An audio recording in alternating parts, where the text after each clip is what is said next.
The secret to unlocking your hips and saying goodbye to pain is not what you think. So in this video today, we're going to discover some of the top stretches that will help reduce your hip pain and stiffness and allow you to be more active and mobile.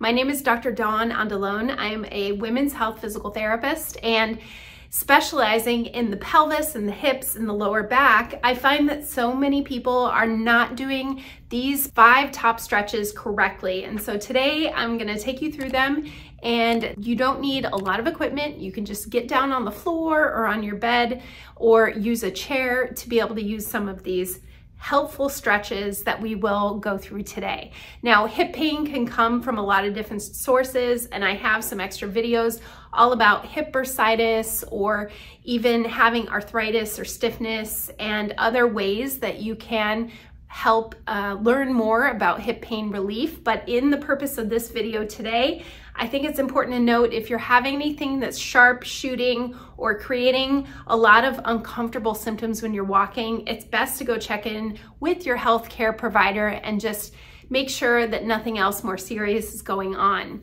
Otherwise, if you're good to go with starting to do some stretches and exercises, well, today I'm going to teach you what my top 5 stretches are to relieve that hip pain and stiffness.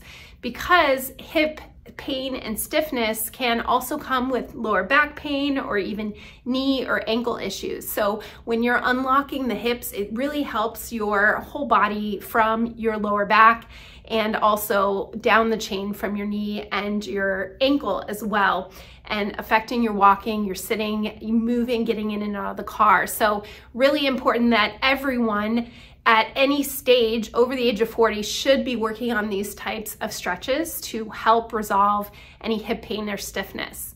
Now, the first one that I'm going to show you, we are going to get down on the floor. I have an exercise mat, or you can use your bed if it's hard for you to get up and down from the floor. So the first one is a hip flexor stretch. I am going to use a pillow, and you can pad your knee if your knee is uncomfortable on a harder surface. But using a pillow or a cushion under your knee, you're going to be down in a half kneeling position. And this can also be done if you are up on your bed or you have that leg behind you, like resting on a chair. You can do this more in a standing position too, but this gets in a little more comfortable position when you have the knee on the pillow. So I'm in a half kneeling position. You can see the bottom leg is going to be in line with your torso, and you're going to tuck your butt underneath you, and you're going to shift your weight forward so you get a good stretch in the front. That's your hip flexor, and your hip flexor can be stiff and tight and affects your stride length when you're walking. So very important to stretch those out on both sides. You can also get a deeper stretch if you take that arm up overhead and you kind of lean and shift forward a little bit.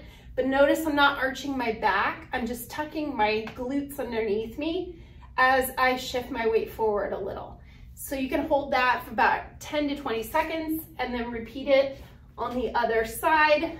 That is a hip flexor stretch. The next exercise is a figure 4 stretch. So this is more for those deeper muscles, really affecting even your pelvic floor, which are those muscles between your legs that help support your bladder, your uterus, your rectum. Those deep pelvic floor muscles can be affected if you're having any bladder issues, or you're having pain with being intimate with your partner, or you're having outer hip pain like bursitis.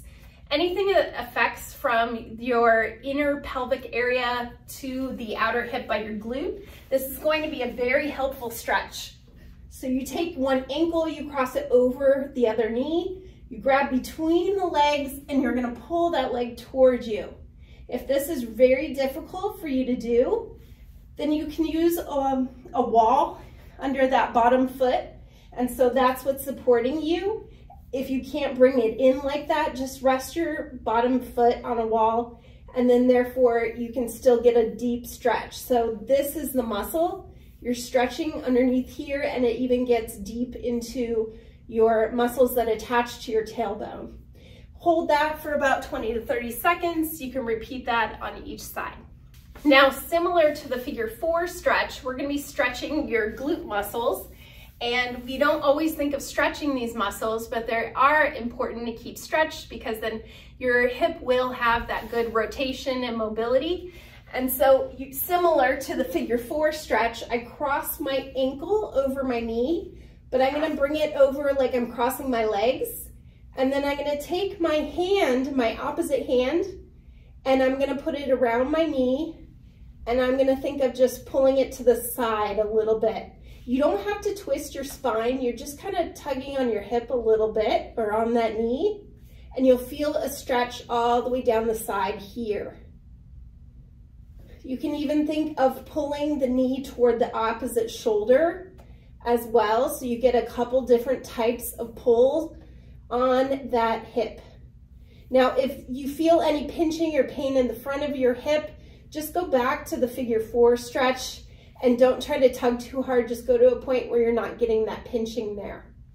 The next thing is a hamstring stretch. And many of you think of a hamstring stretch like standing up and bending over to stretch your hamstrings this way, or putting your leg up on something and bending forward. Well, that many times can cause too much irritation in your back. It's a lot of flexion in your spine, and you're not only targeting the hamstring in the best way, but you could be putting some strain on other parts of your body. So instead, we're gonna do a hamstring stretch, my favorite way, on your back. And I'm taking a Pilates ring. You don't have to use this, but it is nice to have one of these because you can do some other cool exercises later with it. But you're gonna also, you could use a belt to a bathrobe, something long, and you're gonna put it around that foot.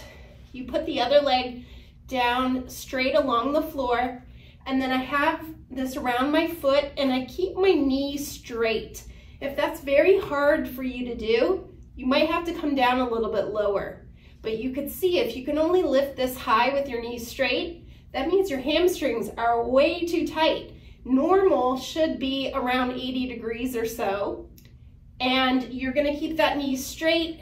You don't have to pull your toes up towards you. You can relax your foot. But I'm just giving a gentle tug to where I feel that good stretch behind my knee and back here in my hamstring, which is that muscle behind your thigh. You can hold there again for about 30 seconds and then repeat on each side. Okay, the next and final one, my 5th favorite one, this is a hip adductor stretch. So that's your inner thigh. This helps your pelvic floor muscles be able to function properly. It also will help any side-to-side movements, any squatting. These muscles tend to be really tight in women, and we want to keep them flexible, just like you're working on your hamstrings or any other area around your hip. Now I have a pillow again under my knee, just for a little cushion. So this leg is bent and the leg I'm stretching is straight. And I'm gonna just come forward on the floor on my hands, and that way, once that leg is really straight here, you can get a pull from your inner knee area all the way up to your groin. And you can lean back into your hips a little bit and you'll get a deeper stretch there. You can hold for about 10 to 20 seconds, or you can kind of lean back and forth and find the tightest area and then pause and hold there. And then I'm gonna do it, same thing, on the other side as well.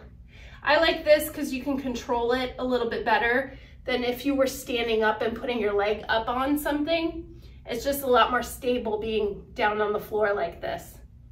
Okay, there you have it. Those are my top 5 hip releasing exercises for the muscles that encompass your hips, your pelvis, and will help your lower back and your knees feel better too if you are working on these daily. Now, flexibility you can gain fairly quickly if you're working on it consistently. Think of doing it daily and you will notice a difference in over 2 to 3 weeks if you are doing it every day. And if you haven't tried any of these or you're having trouble with it, then I do have some other modifications too. Comment below. I'd love to hear from you. And if you haven't already, hit subscribe, as we always release new videos every week, other helpful tips about hip pain, back pain, and other women's health topics.